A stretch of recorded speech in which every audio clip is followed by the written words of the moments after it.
सुदर्शन, शक्ति तो शक्ति होती है, वो साकार भी होती है, निराकार भी होती है, पर तुम्हें बड़ी सतर्कता के साथ भगवान शिव की बाहों से शक्ति के कई भाग करने हैं। वो भी इस प्रकार कि भगवान शिव को उसका आभास तक न हो।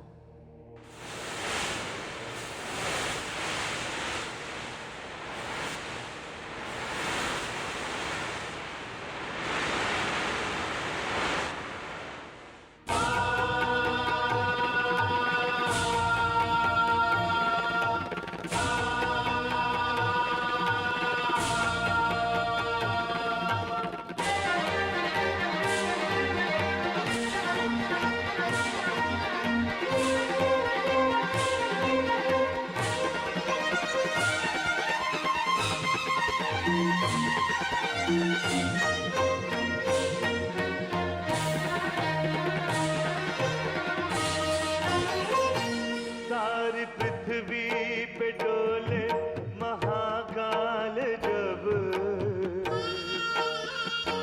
हर दिशा शक्ति पीठों का मंदिर हुई।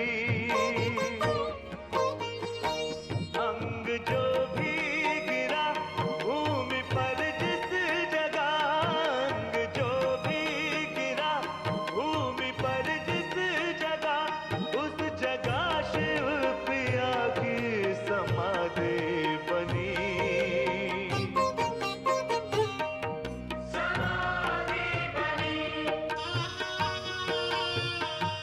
शक्ति जिस भाग्यशाली नगर में बसी, शक्ति जिस भाग्यशाली नगर में बसी, तीर्थ सब हो गए, तीर्थ सब हो गए, तीर्थ सब हो गए, तीर्थ सब हो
आपने जो सुख दिया है मुझे, जो सम्मान मुझे मिला है, जो संसार आपने दिया है, वो मेरी दृष्टि में सबसे श्रेष्ठ है, सबसे ऊंचा है।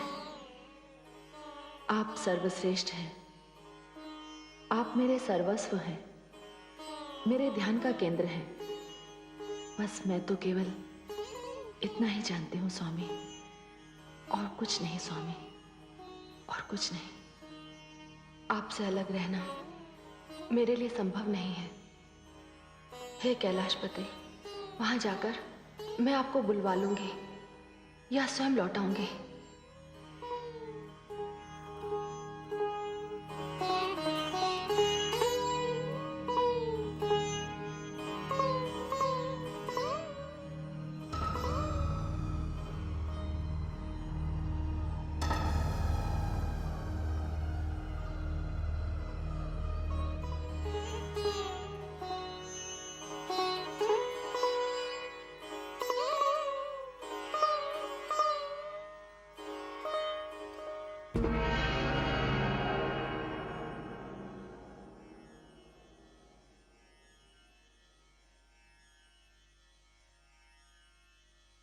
प्रणाम पिताश्री।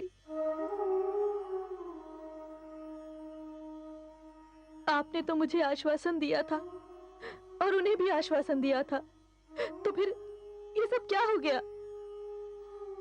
पुत्रवधू, इस संसार में सबको कर्मफल भोगने पड़ते हैं। तुमने सत्य कहा।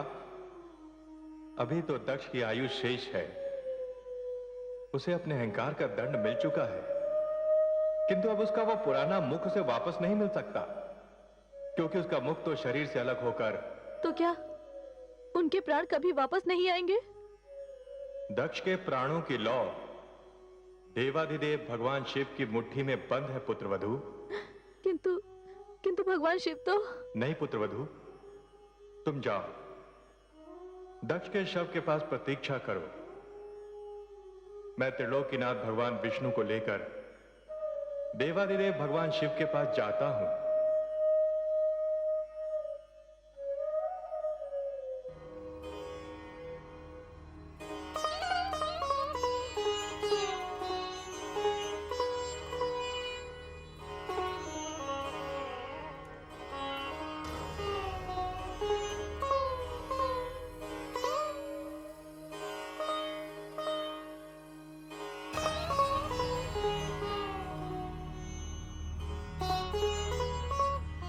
जब देवी शक्ति ही यहां नहीं है तो इसकी क्या आवश्यकता?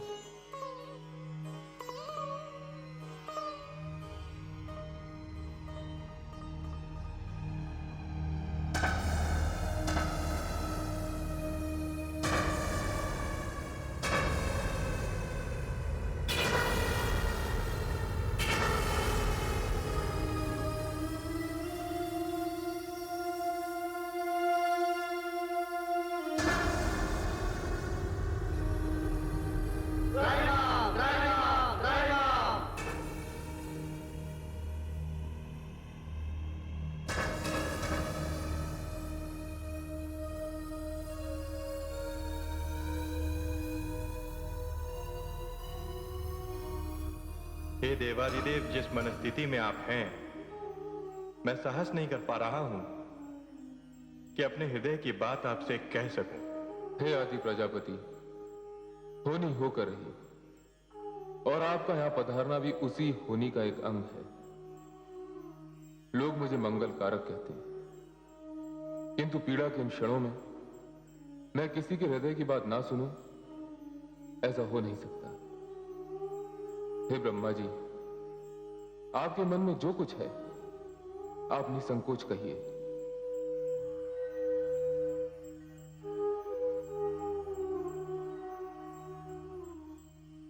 हे देवाधिदेव, आदि प्रजापति इस समय आपसे कुछ कहने आए हैं, कुछ मांगने आए हैं।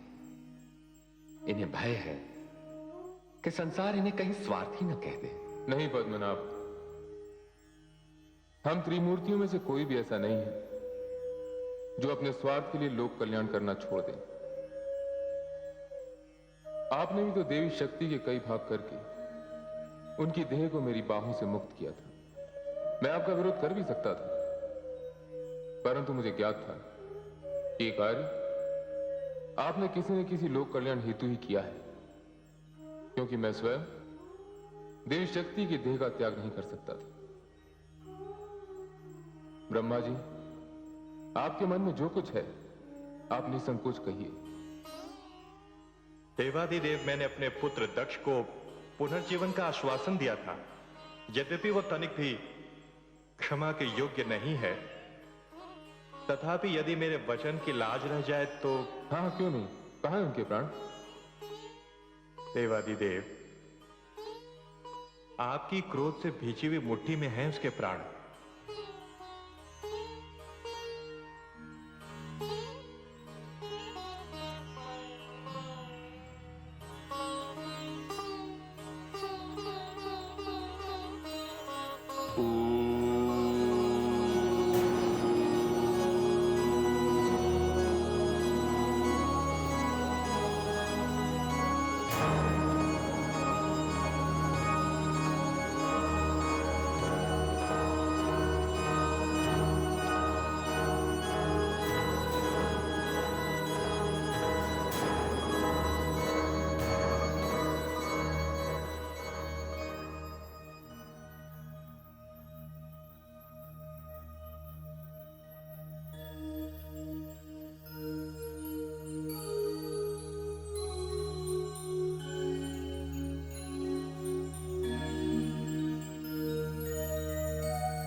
हे देवी परमेश्वरी, पति पत्नी के इस आत्मीय संबंध ने सारी सृष्टि को चकित कर दिया है।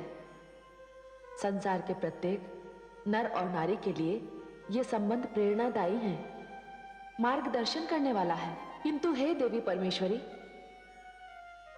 क्या भगवान शिव अब इसी प्रकार समस्त लोगों का भ्रमण करते रहेंगे? शिव तो मंगल मूर्ति हैं। यदि वे कैलाश ना लौटे तो सारा मंगल कार्य ही बंद हो जाएगा। नहीं देवी, ऐसा नहीं होगा। हमारी गौरी बहुत ही शीघ्र गिरिराज हिमाचल के घर जन्म लेने वाली है। क्यों है देवी महाकाली? आपने सत्य कहा परमेश्वरी। भगवान शिव और गौरी दोनों गिरिराज हिमाचल और उनकी पत्नी देवी मैना को, देवी गौरी को उनकी कोख से जन्म लेने का वरदान दे चुके हैं। हे देवी परमेश्वरी, आपकी लीला अपरंपार है।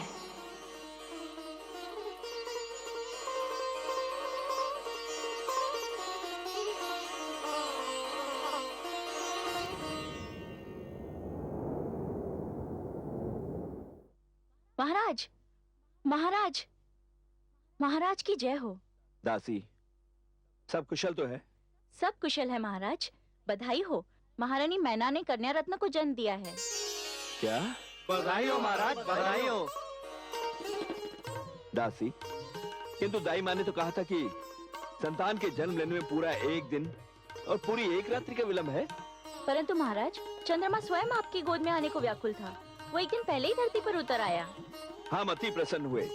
महामंत्री, दासी का आंचल मोतियों से भरवा दीजिए। महाराज की जय हो। दासी, महारानी से कहिएगा कि हम शीघ्र ही कक्ष में उपस्थित होंगे। जो आज्ञा महाराज। महामंत्री, पूरे नगर में मोतियों की वर्षा करवा दीजिए, क्योंकि ये हमारे जीवन का सबसे अधिक सुखद क्षण है।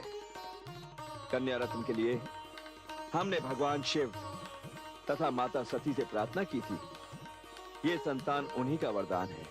ये बड़े ही हर्ष और प्रसन्नता का समाचार है कि देवी शक्ति ने गिरिराज हिमाचल के यहाँ जन्म लिया है। हम सब वहां वेश बदलकर उनके दर्शनों को जाएंगे।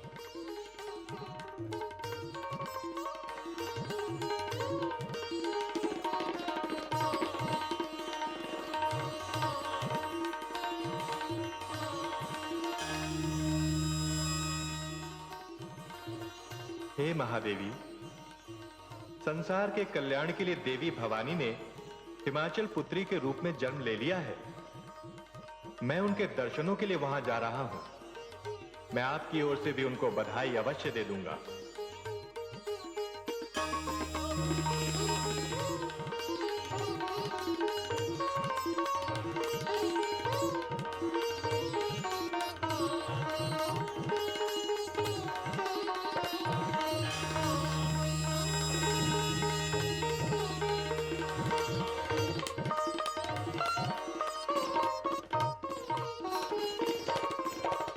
हे देवी लक्ष्मी, भगवान शिव को उनकी समाधि से लौटा लाने वाली देवी भवानी का अवतार हो गया है। मैं भी उस दिव्य मूर्ति के दर्शन करके आता हूं।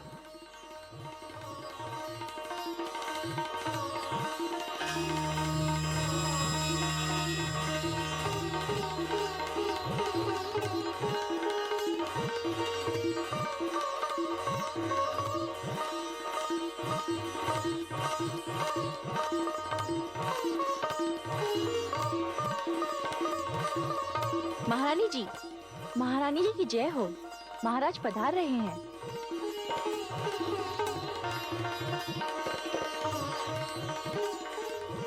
आप सबको भी बधाई हो। आज हम अति प्रसन्न हैं। आपको भी बधाई हो।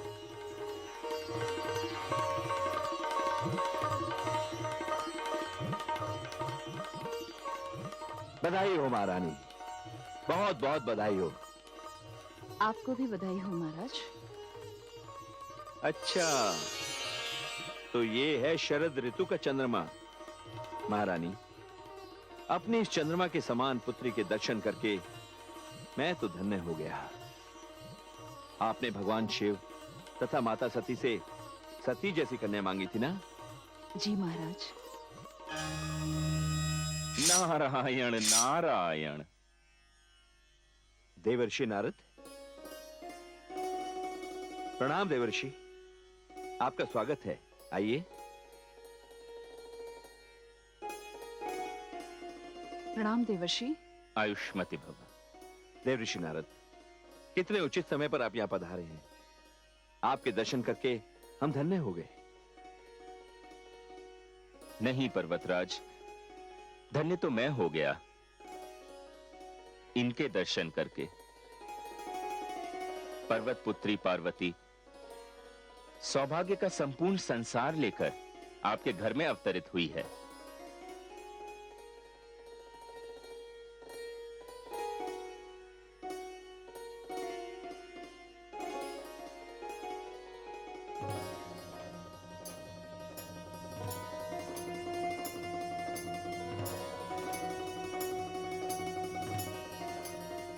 हे भवानी, अच्छी लीला हो रही है। इन्हें ज्ञात ही नहीं कि इनके घर में सती जैसी नहीं, स्वयं सती ने जन्म लिया है। नारायण नारायण।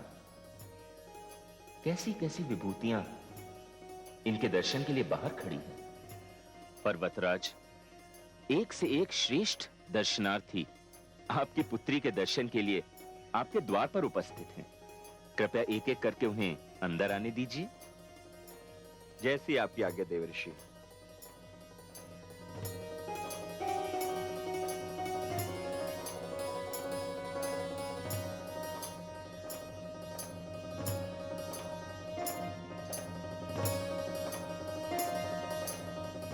प्रणाम ऋषिवर। आयुष्मान भवा।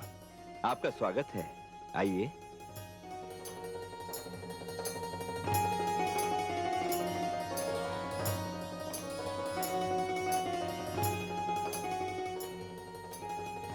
श्री ब्रह्मा।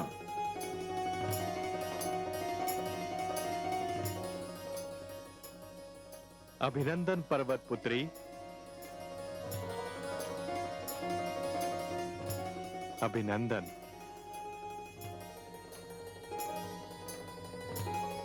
आज्ञा दे महाराज। जैसे आपकी इच्छा, चलिए।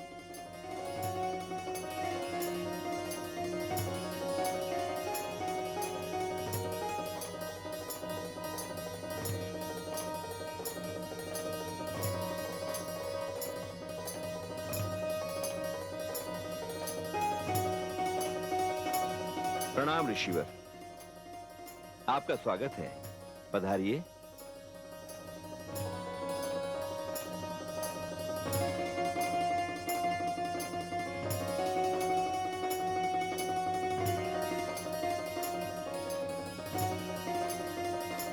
नारायण।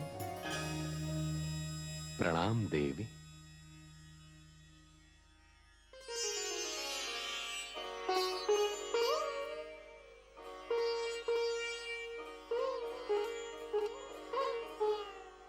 अच्छा राजन।